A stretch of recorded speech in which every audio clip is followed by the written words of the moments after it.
सुदूर समुद्र के बीचों बीच एक विशाल जहाज लहरों से जूझ रहा था। रात काली और घनी थी, बादलों ने चांद को ढक रखा था और बिजली की चमक पूरे आकाश को पल भर के लिए उजाला कर देती। लहरों की गर्जना और तेज हवा की सरसराहट माहौल को और टेरिबल बना रही थी। कप्तान, जहाज बाईं ओर खींच रहा है, ऐसा लगता है जैसे कुछ भारी चीज नीचे लगी हो, एक नाविक ने चीख कर कहा। कप्तान अनुभवी और शांत स्वभाव का व्यक्ति जो कंपास की सुई को ध्यान से देखते हुए बोला, हमें दिशा बदलनी होगी, आज समुद्र का मिजाज हमें डुबोने वाला है। परंतु कप्तान के चेहरे की गंभीरता छुपी नहीं रह सकी। उन्हें पता था कि यह इलाका काली लहरों का समुद्र कहलाता है, यहाँ जहाजों का गायब हो जाना आम बात थी। नाविक एक दूसरे को फुसफुसाते हुए डरावनी कहानियां सुना रहे थे। तभी जहाज के ऊपरी डेक पर एक परछाई दिखी। वह तेज हवा के बावजूद स्थिर खड़ी थी। एक लंबे काले कोट और झूलती हुई टोपी पहने वह फिगर जैसे अंधेरे का हिस्सा लग रही थी। कौन है वहां? एक नाविक ने हिम्मत जुटाकर पूछा।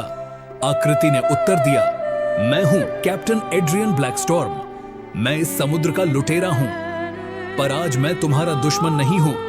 मैं यहां समुद्र का सबसे बड़ा सीक्रेट रिवील्ड करने आया हूं। कैप्टन ब्लैकस्टॉर्म समुद्रों का सबसे डेंजरस एंड मिस्टीरियस लुटेरा है, जिसने अपनी पूरी जीदगी समुद्र में बिताई थी। उसे समुद्र का हर कोना और हर लहर का मिजाज मालूम था। लोग कहते थे कि वह समुद्र की स्पिरिट से बात कर सकता है। ब्लैकस्टॉर्म ने नाविकों को इकट्ठा करते हुए कहा, यह रात सिर्फ अंधेरी नहीं है, यह कुछ छिपा रही है। यहाँ समुद्र की गहराइयों में एक ऐसा खजाना है जो इस दुनिया के संतुलन को बदल सकता है। पर यह खजाना किसी सोने या चांदी का नहीं, बल्कि ये है लहरों का दिल है। एक बूढ़ा नाविक चौंक कर बोला, लहरों का दिल? यह तो बस एक दंतकथा है। कहते हैं कि जिसने इसे छुआ उसकी किस्मत बदल जाती है, लेकिन वह कभी जीवित वापस नहीं आता। ब्लैकस्टॉर्म ने अपनी तलवार निकालते हुए कहा, यह सिर्फ दंतकथा नहीं, मैंने इसे महसूस किया है और इसीलिए मैं समुद्र का लुटेरा बना ताकि इसे ढूंढ सकूं। आज यह जहाज मेरे साथ उस खजाने को खोजेगा। नाविक फियर एंड क्यूरियोसिटी के बीच फंसे थे। जहाज धीरे धीरे काले समुद्र के बीच खिंचता चला गया। आधी रात बीत चुकी थी। जहाज के नीचे से अजीब सी आवाजें आने लगीं, जैसे कोई जायंट क्रीचर हिल रहा हो।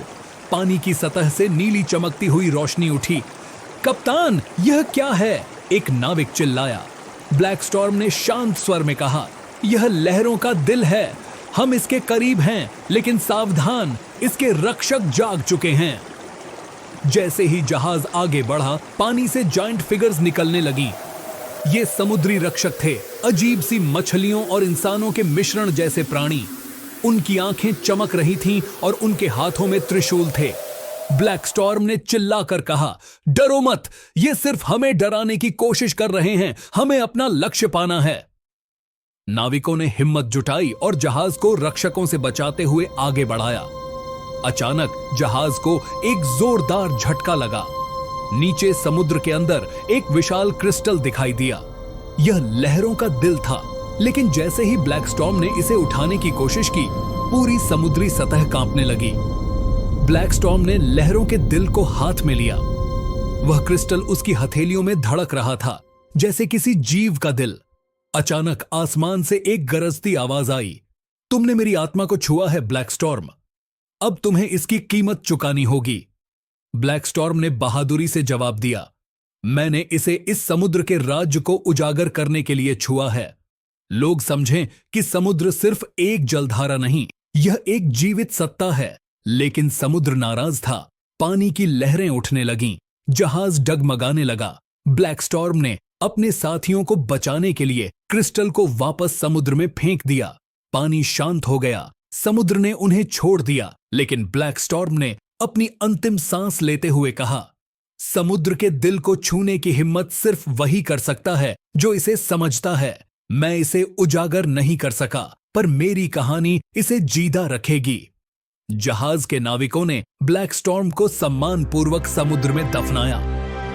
कहते हैं उस दिन के बाद समुद्र के लहरों में एक धड़कन महसूस की जा सकती है। ब्लैकस्टॉर्म की कहानी एक दंतकथा बन गई। लोग कहते हैं कि वह समुद्र की आत्मा में मिल गया और जब भी काले बादल घिरते हैं, समुद्र में एक जादुई आवाज गूंजती है। लहरों का दिल सिर्फ उसका है जो इसे प्यार से समझे।